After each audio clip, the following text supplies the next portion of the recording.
Hello, everybody. You're welcome to the Mzalendo Radio. Today, I want to discuss and talk about how Museveni has ruined many things in Uganda. Museveni has ruined many things in Uganda ever since he came to power in 1986. That's close to 40 years since Museveni has been ruling Uganda. The first 10 years of Museveni, Museveni was seen and viewed as a person who was going to improve Uganda. Many people loved Museveni. In that even Museveni once said in Uganda, in 1986, the problem of Africa in general and particularly Uganda is not the people but the leaders who want to overstay in power. Years later, Museveni has said, some people think that being in government for a long time is a bad thing, but the more you stay, the more you learn. I'm now an expert in government. That is good for you, President Museveni. If you're an expert in government, how come you failed to fix some other things? All right, now I'm going to give you guys how Museveni, the expert in government, has ruined many things in Uganda. Museveni has ruined the education system in Uganda. Uganda's education system in the 60s and the 70s was one of the best. But now, Uganda's education system is gone down as one that's not even good. Ugandan legacy schools are all underfunded and they're all in bad shape. Schools like Busoga College Mwere, Tororo College, Teso College Aleyot, schools like Namilyango are all leaking right now. The schools are in really bad shape. Okay, let's forget about that. Museveni, an expert in government, has also ruined Ugandan institutions. Today, Ugandan institutions are not even functioning because Ugandan institutions work work under Museveni. They work like they are Museveni. Museveni is the institution in Uganda and the institutions are Museveni. Even health, Museveni is an expert on health. He wants to give advice on health. Museveni wants to give advice on education. Museveni wants to give advice on mining. Museveni wants to give advice on everything. He doesn't let institutions in Uganda to function by themselves. Museveni thinks he knows everything. And that's how he has ruined and destroyed Ugandan institutions like the Ministry of Education, the Ministry of Health, to mention a few.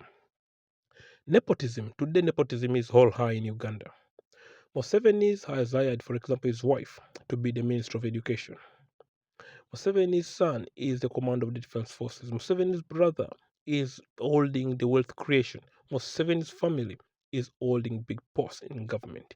And that's how Museveni has run Uganda through nepotism. Because through nepotism, people are not accountable. People even fear telling, for example, his wife, who is the Minister of Education, that this is not working because it's like condemning the person that is condemning Museveni's relative in government. It's like condemning Museveni. So nepotism has ruined Uganda because the people that are close to Museveni cannot be put to accountable. They cannot be accountable because condemning them, making them feel accountable for their bad deeds is like condemning Museveni. So Museveni that has also ruined Uganda through nepotism. Corruption today is all high. Museveni, who claims he's an expert in government, Museveni, if Museveni is an expert, how come corruption has gone all high and corruption has not gone down? Because corruption is continuing going high and high and high. Every person who opposes Museveni, they buy him through money. That's corruption. So Museveni is not an expert in government, but he's a person who is just spoiling Uganda. Because corruption, if Museveni is an expert, as he has said, more years, how come corruption has not gone down? Corruption has gone higher and higher and higher. Today, I can show you through Ugandan Expressway or the Kampala flyover and the Nairobi flyover. The Ugandan flyover is close to 7 years since it was inaugurated and it's not yet completed. Yet it's short and smaller.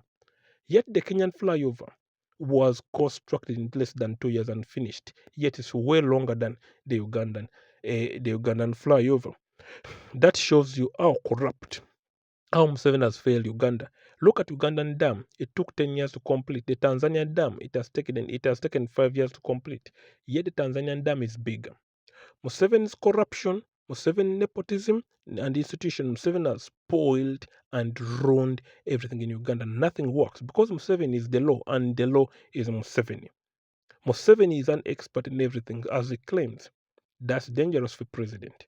Museveni should let institutions work independently and we want to ruin them because today every institution in Uganda doesn't work. Look at this. Look at the Minister of Works, who deals with Minister of Works, who deals with roads and construction of infrastructure. Today, Ugandan infrastructure is being ruined. It's not even working because of the corruption of the institution. Kampala is the city with the most potholes right now in East Africa. Kampala has a lot and a lot and a lot of potholes. So, President Museveni, who is an expert in government, has ruined Uganda. I'll appreciate if you leave a comment. What has Museveni ruined in Uganda? Because today, Uganda that people wanted peace. Today, the Ugandans don't want that. Ugandans want peace, and peace is going to be regardless if Museveni is there or not. And Museveni has also ruined peace. Today, Kampala is one of the most dangerous cities at night compared to Nairobi, Rwanda, Kigali here, compared to Dar es Salaam. You know, Addis Ababa, Kampala is a dangerous, dangerous city. To Bujumbura is peaceful more than Kampala. I'll appreciate if you leave a comment because for me, I think Museveni has ruined Uganda more than fixing Uganda. Because nothing in Uganda today works. Nothing works. Because Museveni is the institution and the institutions are Museveni. Museveni is the law and the laws are Museveni. Museveni says do. You don't question, you just do because he thinks he knows everything. As he said once in this interview, he said, I know everything. There's nothing I don't know. That's the leader who runs. That's the type of leader that runs everything. And I'll appreciate if your comment. Thank you guys. Bye bye.